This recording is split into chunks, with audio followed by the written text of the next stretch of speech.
بسم اللہ الرحمن الرحیم۔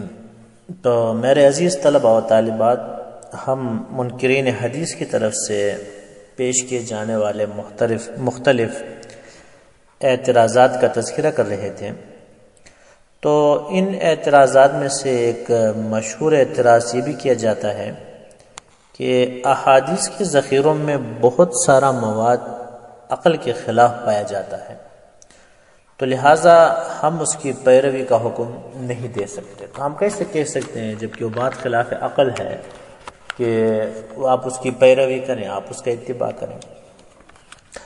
تو جہاں تک اس اشکال کا تعلق ہے تو پہلی بات یہ سمجھ لیں کہ حدیث صحیح ہو، صحیح سند کے ساتھ ثابت ہو، اسرائیلیات میں سے نہ ہو، موضوع میں سے نہ ہو، کیونکہ بہت سارے لوگوں نے اسرائیلیات کو اور موضوع روایات کو صحیح حدیث سمجھتے ہیں اور پھر اس کو خلاف عقل قرار دے کر شور مچاتے ہیں۔ تو لہٰذا کوئی بھی صحیح حدیث ہو تو سوال ہی پیدا نہیں ہوتا ہے کہ وہ کیا ہو، خلاف عقل ہو۔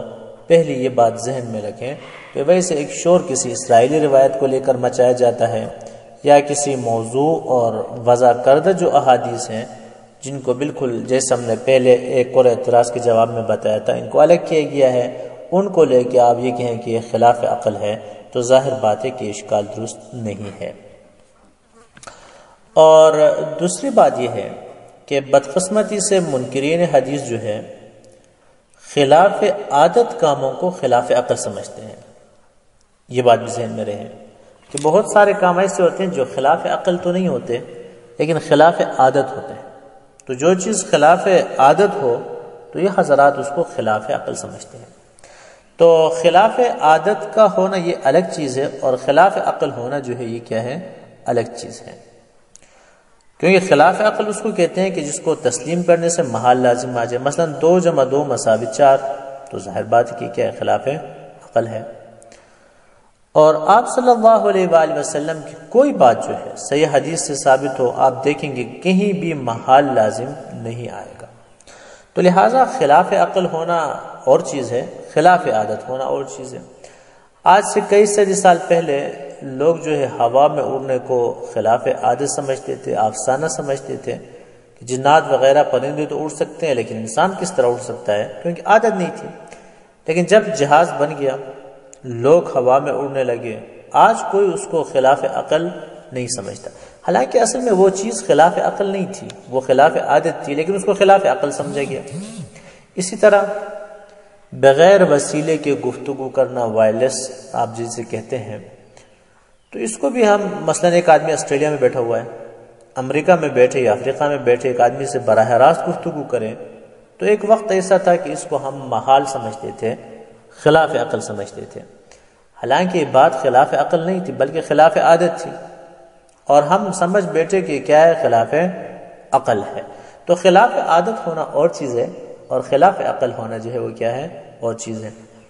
اسی طرح کوئی ہم یہ کہتا بھائی ایک دفعہ کوئی شخص جو ہے سعودیہ میں بیٹھا ہوا ہے، عرب میں، اور ہندوستان میں وہ براہ راست جو ہے کسی چیز کو وہ دیکھتا ہے، کسی منظر کو وہ دیکھتا ہے، تو ہم اس کو محال سمجھتے تھے، خلاف عقل سمجھتے تھے۔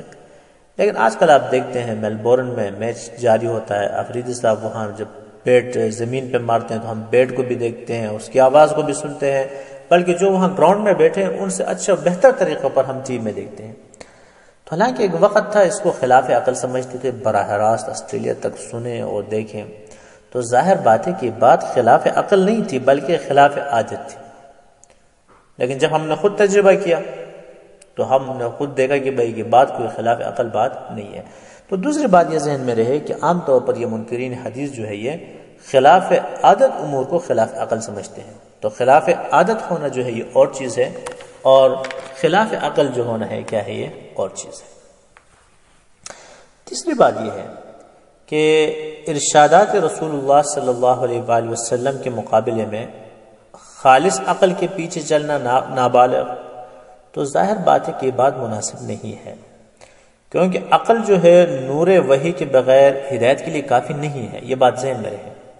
عقل استعمال یہ نہیں کہ آپ عقل استعمال نہ کریں، کیونکہ قرآن کریم آپ اٹھا کر دیکھیں، شاید کوئی رکوع ایسا ہو جس میں یہ دعوت نہ دی گئی ہو افلا تعقلون، افلا تعلمون، افلا تدبرون، آپ عقل استعمال کریں، عقل کے استعمال پر پابندی نہیں ہے، لیکن ظاہر بات ہے کہ خالص عقل جو ہے یہ کافی نہیں ہے، بلکہ عقل جو ہے اس کے ساتھ ساتھ وحی کا نور جو ہے یہ ضروری ہے۔ جو عقل وحی الہی سے آزاد ہو وہ عجیب و غریب ٹھوکریں کھاتی ہے۔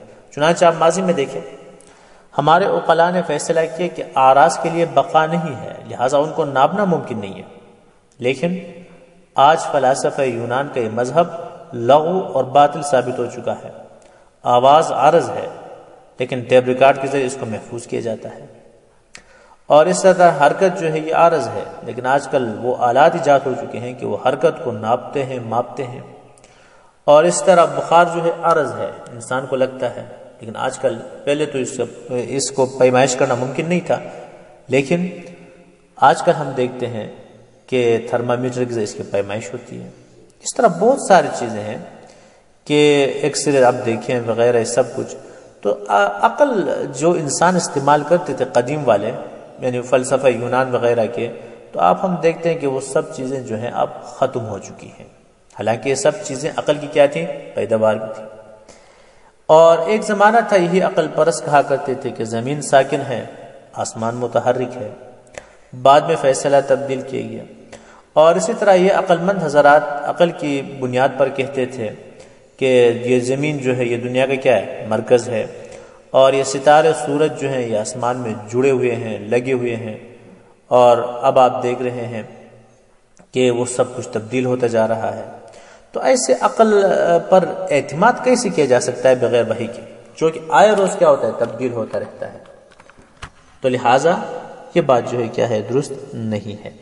تو حضور صلی اللہ علیہ وآلہ وسلم کی احادیث کو یہ لوگ خلاف عقل کہتے ہیں۔ تو یہ بات ذہن میں رہے کہ ان تین باتوں کو ذہن میں رکھنے کے بعد کوئی بھی یہ ثابت نہیں کر سکتا کہ نبی اکرم صلی اللہ علیہ وآلہ وسلم کی کوئی ایک بات جو ہے وہ خلاف عقل کے دکھائے، تو یہ کیا ہے؟ ناممکن ہے۔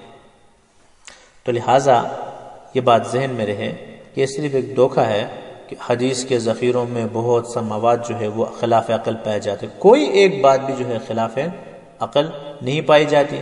ہاں البتہ اسرائیلیات میں سے تو وہ الگ بات ہے، کوئی موضوع حدیث ہو تو وہ الگ بات ہے، جن کو الگ کیا گیا ہے، اس کے لیے ماہرین پر اللہ تعالیٰ نے پیدا کیا اور کتابیں لکھی گئی، ان میں ساری چیز دودھ کا دودھ پانی کا پانی ہے، اور اس کے علاوہ وہ خلاف عادت نہ ہو، یعنی ایسی کوئی بات نہیں ہے کہ جو خلاف، ہاں ٹھیک ہے خلاف عادت تو کوئی بات ہو سکتی ہے، لیکن اگر اس کو غلطی سے خلاف عقل سمجھا گیا ہے تو انسان